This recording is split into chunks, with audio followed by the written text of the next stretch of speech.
let's first understand what his theory is and his arguments for it, and then we can discuss whether we agree or disagree and why we agree or disagree. So, the first principle of justice, basically, this one, is in a way, to be a little bit blunt, it's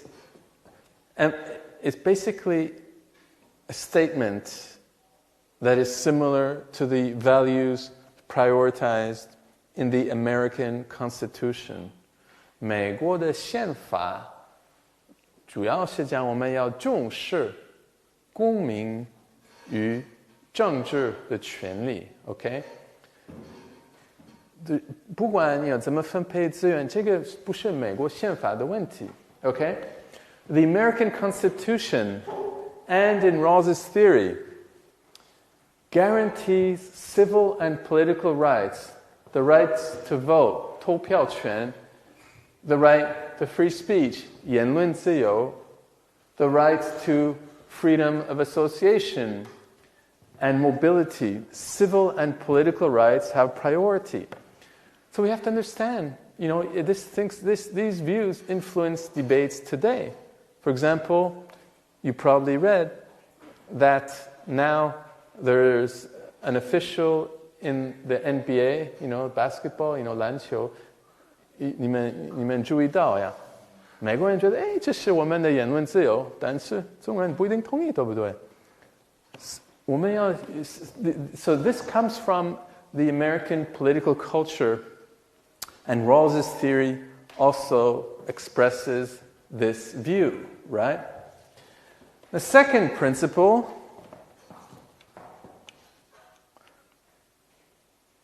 is this. Again, put it in different words. Ensures that civil and political inequalities benefit the worst well-off group in society. Okay, that there's inequality is justified if it helps the poorest group. So there's another group here, let's say society C, where it's 20, 20, and 20. This one is an equal society, right? 大家都平等, right? But the worst well-off group here is not as good as the worst well-off group in an unequal society. So this society is morally justified according to Rawls. Civil and political inequalities are justified only if they benefit the worst well-off group of society. But, again, equality of opportunity, 平等的机会, is more important than a distribution that benefits the worst well-off group in society. Okay? So, first principle has priority, 第一个原则优先于第二个原则. And then within the second principle, equality of opportunity has priority over the distribution of resources. Fair opportunity has priority over the fair distribution of economic resources. So, for example, how do we distribute jobs? We don't look at this. When it counts to who gets which job, we don't think of only if we arrange society so that it benefits the least well-off group. We distribute according to merit. Who can get a job as a teacher? I'm going to pick, if I'm acting according to Rawls's theory, I'm going to pick who can be the best teacher, not whoever can benefit the poorest people of society. Okay? Think of how jobs were distributed in China before the 1980s. The state assigned people according to the state's interests, sometimes the state's interest in benefiting the poorest members of society. according to Rawls's theory, that is not morally justified, right? I mean, we have to understand where he's coming from. In the West, in fact, what is for us hugely controversial, us meaning here in China, the most controversial part is this: equal civil and political rights has priority over the distribution of money and poverty alleviation, basically. That's hugely controversial in China. This, well, maybe is less controversial now, but it used to be hugely controversial. We should assign jobs in a way that benefits the poorest members of society. That was a commonly held view. Rawls says no. In the West, especially in the United States, there's not much argument over the priority of civil and political rights over social and economic rights, nor is there much argument about the priority of equal opportunity over a distribution of resources. The main argument has been over the difference principle. 差异原子. Most of the debate has been basically over this question.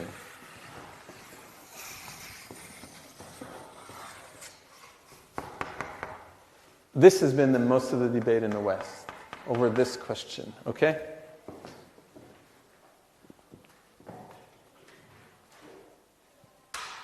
Now, let's look at Rawls's arguments for his theory. 有什么理由, okay?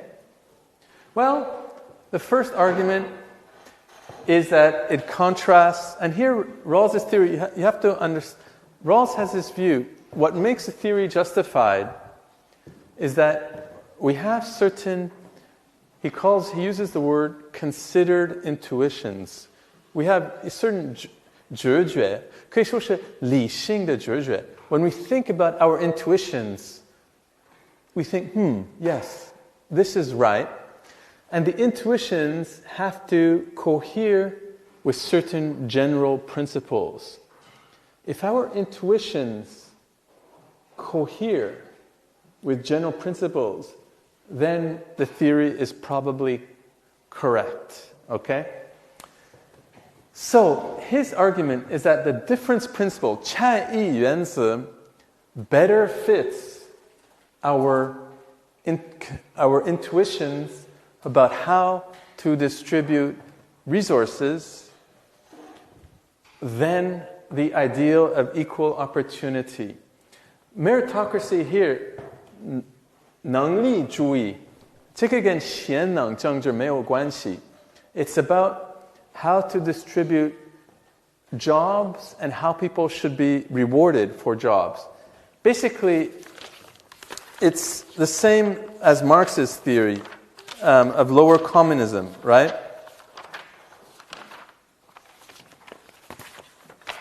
The meritocracy basically here means 安劳分配, that if you work harder than me, you get more money, basically. That's pure merit. That's 能力主义, right? We are the same, equal opportunity to find the job. We both work. You work harder than me. You're smarter than me. You get more money. That's meritocracy. Okay, in this way. Okay, 这个跟贤能政治没有关系. It's not about who in government gets jobs. It's about who gets rewarded according to their job. 安劳分配. If I contribute more, if I do more, then somebody else, I should get more money. Rawls says, actually, when we think about it, that's not really fair. Why? Why is it not really fair? Equal opportunity. For example, let's say when it comes to who should find a job, we can use an examination system, 可以用考试的制度. That's okay for allocating jobs, but is not okay for deciding who gets rewarded, how much money you get once you find the job. Equal opportunity seems fair because people's success or failure seems to be the result of their own choices and effort rather than what race they are, what sex they are, or their class background. 表面上是很公平，但是 this view ignores another source of undeserved equality, natural talents. 自然天赋, right? Remember, this was Karl Marx's critique of lower communism. 为什么马克思觉得第一级共产主义是不公平？就是因为按劳分配，一方面比资本主义的好，因为资本主义主要是按照家庭的背景来分配，但是自然天赋 should not influence how much resources I get or how much money I get. That's totally arbitrary from a moral point of view. Karl Marx made that point. Rawls makes exactly the same point and develops it into a central part of his theory. Okay? Natural talents are also undeserved, right? 是不应的, right? 自然天赋也是不应，也一样嘛. It's unfair that one's fate is made worse by that undeserved inequality. Just because somebody is born disabled, 残疾人，就是因为他们的自然天赋跟别人不一样，所以就是因为这个，我们不要给他们那么多钱吗？这个是公平的吗？ Rawls 觉得不公平，对不对？ So then how should we treat these differences in talents? 对，每个社会都有一些自然天赋的差异，对不对？所以我们应该怎么分配资源呢？ Arrange society so that these contingencies, 这个是写错了 should be contingencies. Work for the good of the least fortunate. The talented should be receive more income if it benefits the least well off. Okay, so basically, this is the most fair way of distributing the resources because we do not reward people on the basis of undeserved natural talent, and we do not penalize people just because they happen to have been born not so smart or with less physical ability than other people. Okay?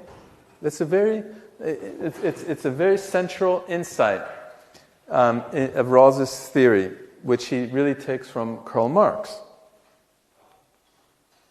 Now there's another theory which is a more famous argument for his theory, and it's a more elaborate argument. And this is where Rawls is at his most original. It is a social contract theory, similar to the social contract theory of thinkers like John Locke, Thomas Hobbes. Basically, he imagines a society in a state of nature, right? 自然状态，要想象。我们没有政府 okay? Pretend we all live in a society with no government. We all meet somewhere, maybe, 比如说内蒙古3000年之前没有政府，对不对？然后我们要决定我们需要什么样的政府，而且这些政府应该按照哪些原则来分配资源。This is a theory. Everybody counts for the same. 我们都有一样的机会，都有平等的机会. We all have the same opportunity to decide what kind of government we should have. It's the state of nature, no government.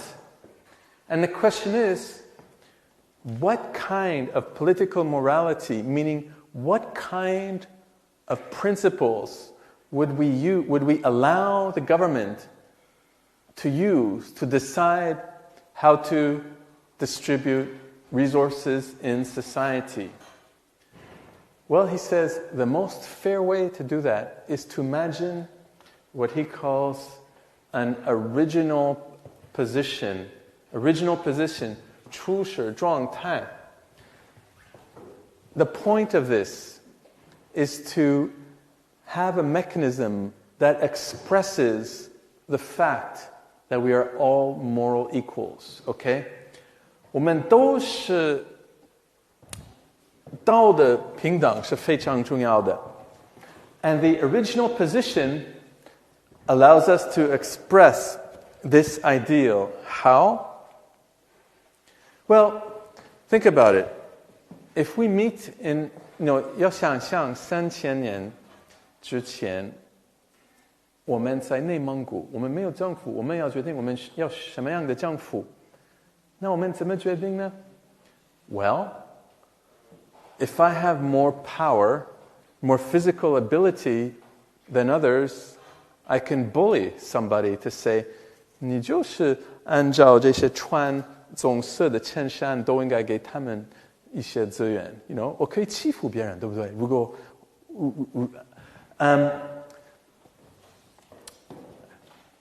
or if I have more money, I can bribe you. I can say, I give you some $100 if you can support a distribution of resources that benefits those who wear purple-colored shirts, right? And then we can have a distribution that way. That's not fair, right? I shouldn't be allowed to bully people just because I have more money or just because somebody is more smart. They shouldn't be allowed to have more power, right? When it comes to distributing resources. So how do you remove these inequalities from a state of nature? He invents a new device, the veil of ignorance, 无知之幕, okay? Which is, in a way, it's a simple idea. The basic point is that nobody knows how much talent they have. Nobody knows their race or their sex or their class background. 我不知道我的家庭的背景，我不知道是男的还是女的。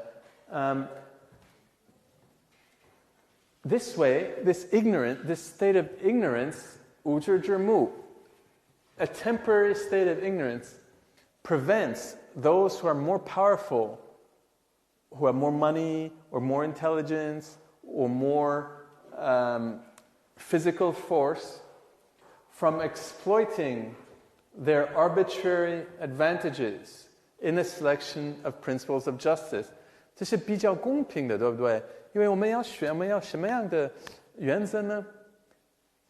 我们都平等，因为我们不知道，我们不知道，我不知道我家庭的背景，我也不知道我是男的还是女的，我不知道我有多少钱，所以是很公平的original position, okay? It's a original starting point that is more equal and more fair. What would we choose to... Well, another way of putting it, it's like 我们要分配一个蛋糕，但是谁决定怎么分配呢？ It's like we don't know what piece we will get. Like 很多陌生人要分配蛋糕，最平等的状态是什么呢？大家都不知道我应该吃多少个蛋糕 ，OK？ 当然，如果是家庭不一样，如果我家庭，我愿意给家庭多给他们蛋糕，但是如果是陌生人，不一定愿意，对不对？ So how do these principles of justice get chosen in this original position. We don't know what position we will occupy in society or what goods we will have, but there are certain things we can agree that we all want some things, a means to the good life.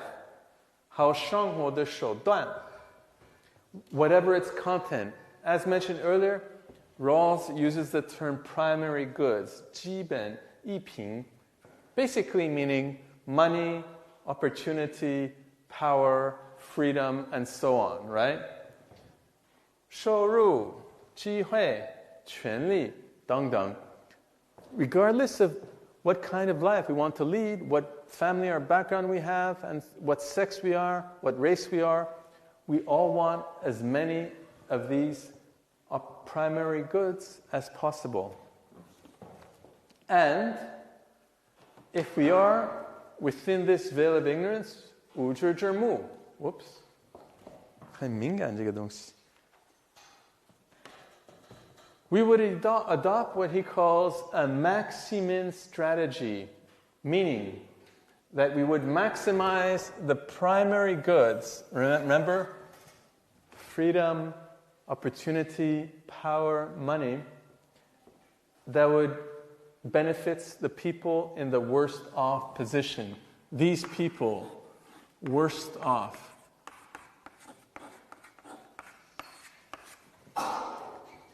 It's like you have to assume, like an enemy who decides how much money I will have. I mean, in a way, it's a very...